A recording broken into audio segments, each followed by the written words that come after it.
Who thinks that we are in a recession right now? I think the housing market is in a recession right now, but not the economy. And they are two completely different things. The economy right now is actually not in a recession when you look at the data. Now, we did see 2 quarters of declining GDP in Q1 and Q2, but we've also had increases in trades and imports and also a lot of inventory building in the economy. Who knows what actually happened in the Q3 of this year? The economy actually grew by about 2.6%, which ended the string of declines. Not saying everything is awesome, but we're probably not in a recession right now. We are anticipating a downturn to happen in 2023, and we are thinking that a downturn is more than likely to occur next year. The red bars, those negative bars, are a little over a 1% peak to trough decline, which is technically a recession. The COVID recession was a 10% peak to trough decline. In 2008-2009, that was a 4% decline, as bad as that was. 2023 looks relatively mild, only lasting for a few quarters, which is relatively short. Inflationary pressure is at a 40-year high, so it makes sense that the government is going through a short period of belt tightening. There's still a lot of consumer savings in the market, and that is going to help everyone bounce out of this recession that we are anticipating. Businesses have been hit by inflation, higher material costs, higher labor costs, adjusting headcounts, and layoffs. But businesses also had a lot of growth in 2021, and the economy grew over 6%. Profits were at a very strong level for most of the year, so business balance sheets looked very good too. That's why we think this downturn, this 1% peak to trough drop in the economy, is relatively shallow and will be short-lived.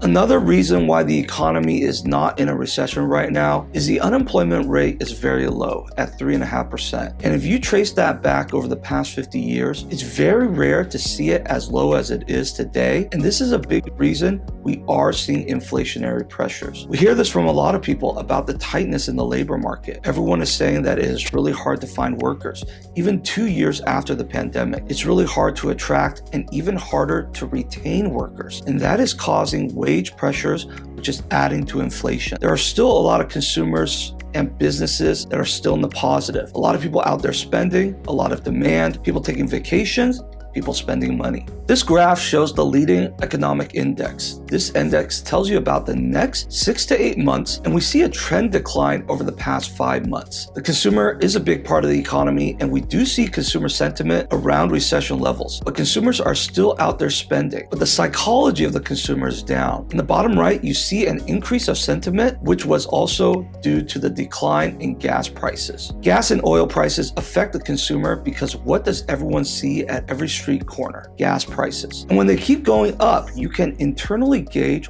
what's happening with inflation and the economy. Oil and gas prices are up because of the war in Ukraine. And Russia is 10% of the oil and gas production, which takes that out of the global supply. Lower supply and increased demand brings gas prices up. Not every part of the economy is going through a rough patch, however. The ISM, Manufacturing, and Services Index are 2 big parts of the economy. The red line is new orders in manufacturing. The blue line is new orders in the services sector. The red line is below 50 and you are in contractionary territory. More manufacturing firms are getting fewer orders. The blue line is services, and being above the blue line means more services are experiencing more service orders. Over the past 2 years, the manufacturing industry has navigated bad supply chains, labor shortages, gas and oil skyrocketing, so it is slowing down and contracting. But the services industry, which is actually much larger than the manufacturing industry, is still doing very well. People are still out spending money regardless of inflation. It's not 100% that we are in a downturn, just more likely than not. The next chart needs no explanation.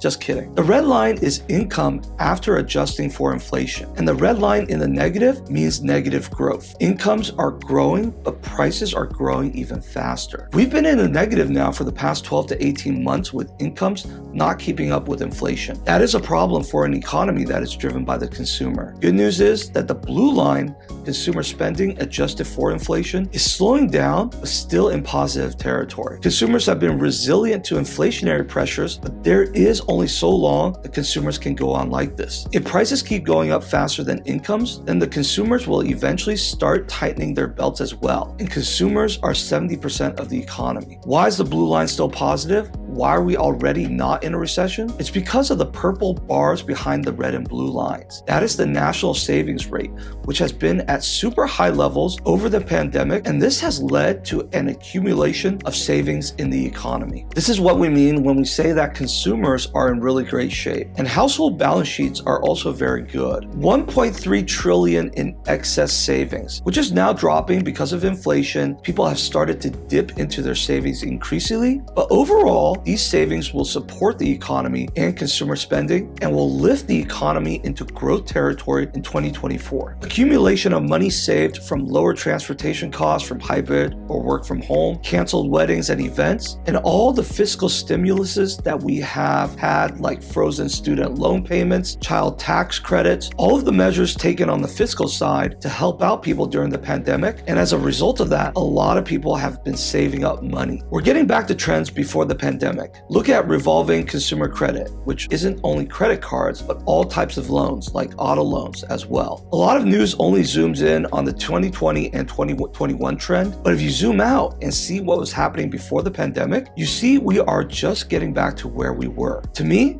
this is a return to normal. Something else that is supporting spending is also the housing market. How much have home values gone up over the past 2 years? 40% nationally. If you owned a home before the pandemic, you've seen the value of that asset go up by a lot. That means you're sitting on record amounts of homeowner equity. Whether or not you are tapping into that directly or not, this helps consumer psychology. If you feel wealthy, you are more likely to go spend on a vacation or other big ticket items. This is another big driver supporting consumer spending. But the labor market is the big thing. Unemployment at 3.5% and also much lower in the Bay Area. The big thing right now, and this will explain why interest rates are moving at the speed that they are, is that there's been a lot of changes to the labor market over the last few years. The labor force is running about a full percentage point below what it was in 2019 before the pandemic. This is why many businesses are having problems finding and retaining workers. Half of that gap is also due to an increase in retirements during the pandemic. I think we all know someone that has retired over the past 2 years and maybe earlier than they were expecting to. That has produced a very fast pace of wage growth, which is caused by labor shortages, a lower supply of laborers. Now, there is still very strong demand and wages are up about 5% because businesses have to pay more due to the supply of workers overall. This is important because this is the main driver of inflation. This is driving inflation right now, the wages and labor costs. Labor costs go into everything. Every business has to pay employees more and the businesses pass it down to the consumer. The CPI or Consumer Price Index shows that with the COVID fiscal stimulus, we've been seeing very strong consumer demand for durable goods, and that has caused dysfunctions in supply chains. It's because we drove a 6% GDP growth through supply chains that were only meant to handle a 2% growth. We're now seeing inflation everywhere in services, food, energy, and the service sector side is also driven by labor costs, which are going up. Now that we've established what is going on with supply chains, I think we can all agree that we would like inflation to come down. The supply chain situation is starting to look a lot better. The ships that we all saw on the news sitting in the ocean, it's all gotten better. More importantly, the cost to ship from Shanghai to Los Angeles is a fraction of what it was at the start of the year. The supply chain issues, which have caused half of the inflation, looks like it is resolving. If you take a larger view of things, green means good, red not so good. We are seeing more green now. Things were fine in February 2020 on the left of the chart. Then as we got into 2021, we are seeing a lot more red and yellow. And now this year in 2022, we are seeing more items coming into the green. Supply chains are still very messy, but it is getting better and hopefully in the rear view. Jerome Powell, the chair of the Federal Reserve, looks at this chart every morning. We spoke about the CPI or the Consumer Price Index. This is its cousin, the PCE deflator. This is what the Fed looks at and also their preferred measure. The important part of this graph is its forecast. We have inflation coming down in the course of the next 2 years. Why do we think it's coming down? Well, we spoke about supply chains and they are normalizing. Theoretically, you take out half of inflation because of normally functioning supply chains. With a downturn or an economic slump, we will see a rise in unemployment, which means an increase in labor supply, which turns into less pressure on wages and businesses to increase labor costs. What you get is inflation coming down, still hot, but coming down, and at the end of 2024, we will have inflation running around 2%. And that is the Fed's target, 2%. If you look back 10 years, you see inflation is always running around 2%. Inflation is hot right now. We think it will come down because of a slight recession and also because supply chains are normalizing. But the other thing that will happen is that the Fed will continue to increase rates. The Fed is 100% focused on inflation and they have a lot of control over this. Look at the increase we've seen so far in 2022. We came into this year at 0 at the effective federal funds rate, and right now we're a little over 3%, a very fast increase. We just went up another 75 basis points, most likely another 50 basis points in December, and coming into 2023 first quarter, another 50 basis points. The Fed is being very aggressive in their efforts to tamp down inflation. Why are they being so aggressive? Well, in the late 70s and early 80s, there was something called the Volcker shock. And also, that was the last time we saw inflation at this level. The model from the 80s is what the Fed is replicating to tamp down inflation. We had very high inflations in that time. The Fed came in and raised rates, inflation came down, and so did the economy. And then they said they were going to lower rates, and inflation soared again, which is why mortgage rates around that time were in the 18 to 20%. Crazy. Then the Fed had to jack up rates even more in response. That is the Fed's recent memory, and they are trying not to make those same mistakes again, which is why they are being so aggressive this time. The Fed believes that inflation is detrimental to the long-term health of the US economy, and they are trying to avoid a repeat of the early 1980s and the Volcker shock. The two back-to-back recessions that happened in the 1980s, the Fed does not want that to happen again. The Fed wants to get it all out right now with aggressive rate increases, hoping for a modest recession, and hopefully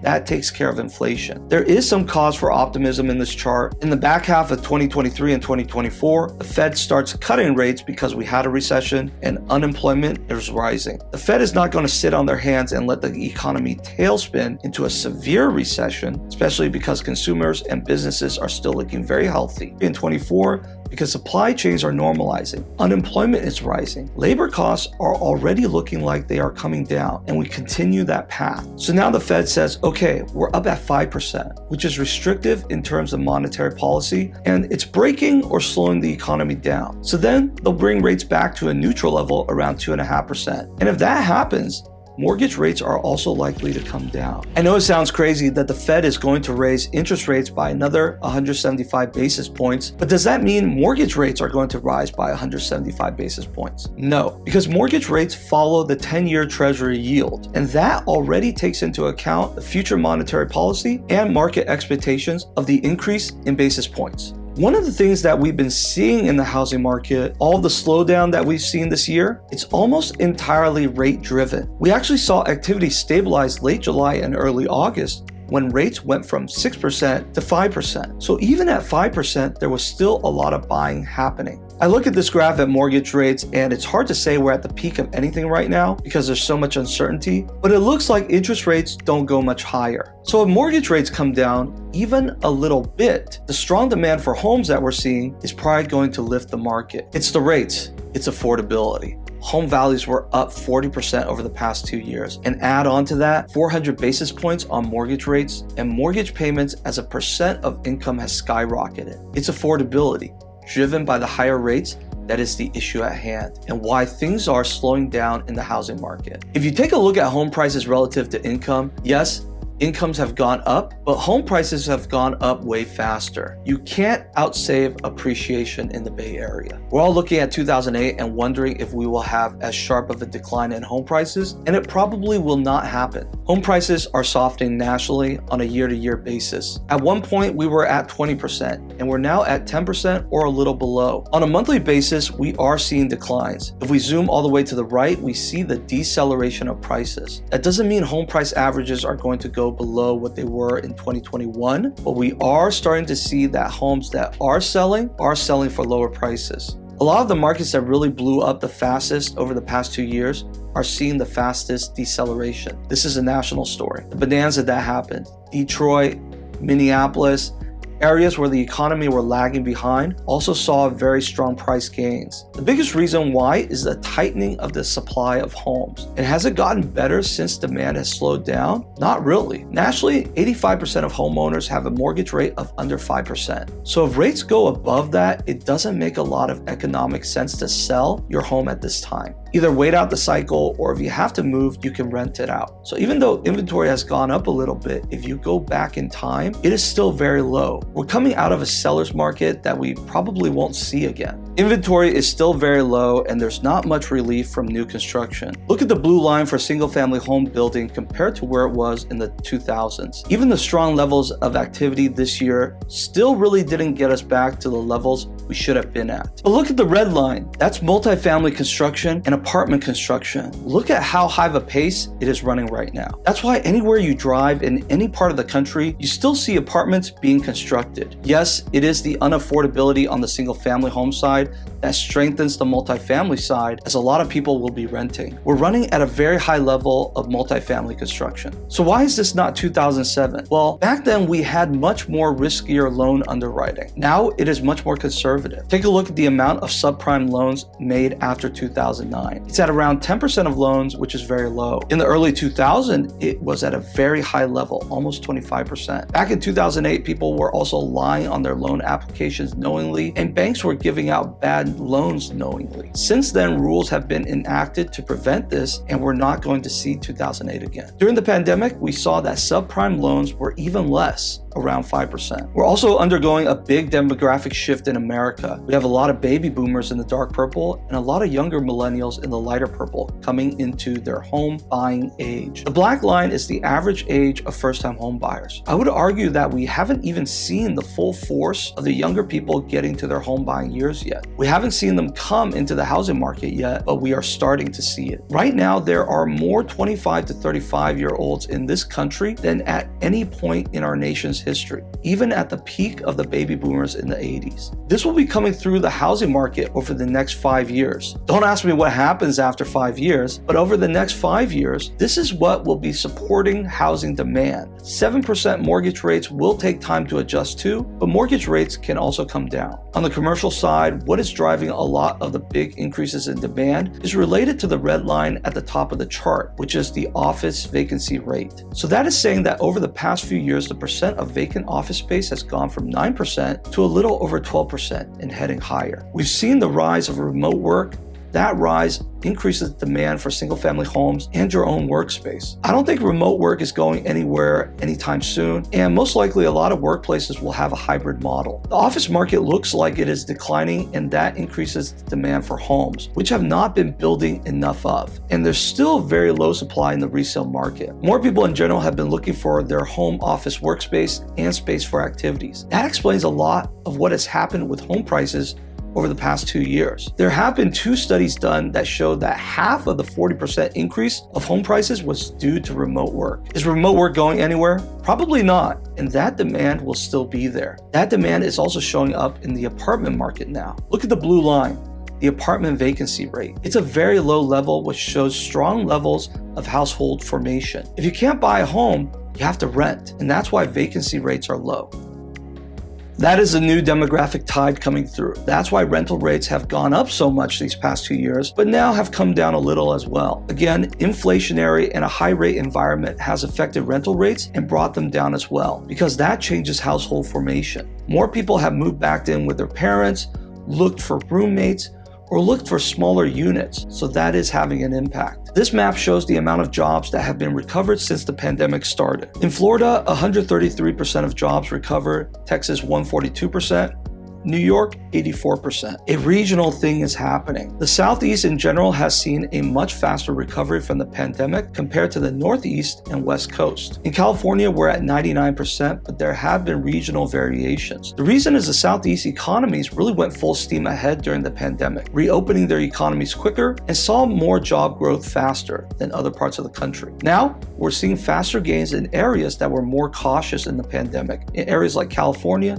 and in the Northeast. Over the past few months, we also seen much softer gains in areas that already caught up over 100%. What this map tells me is that even if we hit a downturn or a recession, not every part of the economy will experience that downturn in the same way. Yes, everyone will see a softening in activity, but some areas will not see it as much. California's large hospitality and leisure sector is still running below capacity. We still haven't hired back all the jobs lost in 2020. Those businesses are still looking for more workers. That part of the economy might not see as bad of a downturn as compared to parts of Texas that have seen home building ramp up in a big way, and now seeing that activity worsen due to these higher interest rates. The silver lining of not having as many new home builds in California is that we will not be as exposed to a correction brought on by a backtrack in the housing market. Looking at the rest of metropolitan areas of California, where you want to be is in the top right. Every metro in the state right now is positive in terms of growth. Riverside, a more affordable area for people moving out of Los Angeles. Sacramento is also doing very well, probably driven by increases in population. Los Angeles and San Francisco are still positive. Job growth in these areas are still expanding and positive over the past 3 months. So far, no signs of recession if you look at unemployment. The Bay Area is seeing lower rates of unemployment than the rest of the country. San Francisco is at 2.1% unemployment, Oakland at 3%, and San Jose at 2.2%. These are among the lowest rates of unemployment in the country. This is telling you a few different things. Number one, the labor market in the Bay Area is incredibly tight. Not only is our unemployment below the national average, we are also under our own historical average. Even in the 90s, you've never seen unemployment this low. Now the headwinds are maybe coming. We're starting to see some tech layoffs, and the tech industry is definitely going through some things. You see the NASDAQ is down 30% year to year. The San Francisco Bay Area is still the heart of the tech industry. Yes, it's expanded to other parts of the country for sure, but the heart of it is still here. What's happening is we had higher interest rates due to inflation. These higher interest rates have upended stock evaluations. Things are being repriced, and the tech stocks have been hit very hard. If you look at venture capital trends, you see a downward trend in funding. Venture capital money drives a lot of tech, and what we're seeing so far is a downshift, but still much higher than we were before the pandemic. The Bay Area is going through some things, but it is still very resilient. Something that is very positive for the long term, even if you have fluctuations in tech, is that the life sciences industry is very strong. This is a long-term growth aspect that is very specific to California. Vacancy rates for lab and research and development space is at all-time lows. California has 3 of the largest life science markets in San Francisco, Los Angeles, and San Diego. If you're looking long-term after the recession, life sciences will keep driving growth not just in California, but also in other localized markets that are being expanded as we speak. We will see fluctuations in the economy. We are in a cyclical economy, but long term, this is a very promising thing to see. What is not promising is the population numbers in San Francisco. When I look at this graph, I see these purple lines that are negative.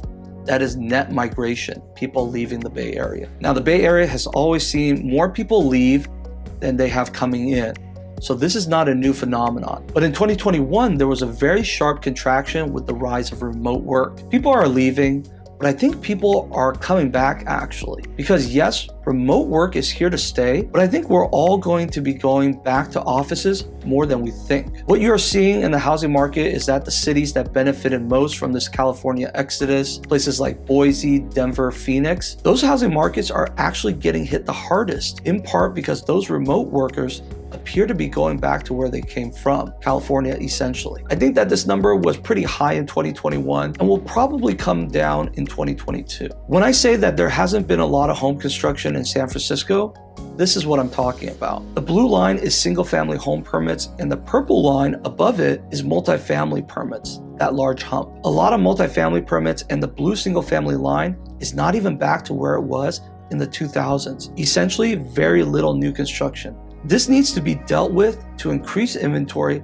as home prices are outpacing incomes. Home prices have come down in California the past few months and have become more in line with the national average. Prices are coming down and decelerating, but still positive. So again, I think we are going to get back to long-term averages in home price appreciation. Think about how many people are in that younger demographic that are just getting into their home buying age. Think about the remote work increase and increasing demand for their own space. Once mortgage rates come down, which they will, I think that will reignite housing activity, and we're going to get back to strong levels of activity. Maybe not the 20-40% home price appreciation we saw these past 2 years, but most likely back to a normal 6 to 8% appreciation. So to summarize, the economy is slowing down, but still in positive territory. Consumer and businesses are still very positive, slowing but positive. We're anticipating a shallow, short-lived recession in 2023, and the Fed is aggressively raising interest rates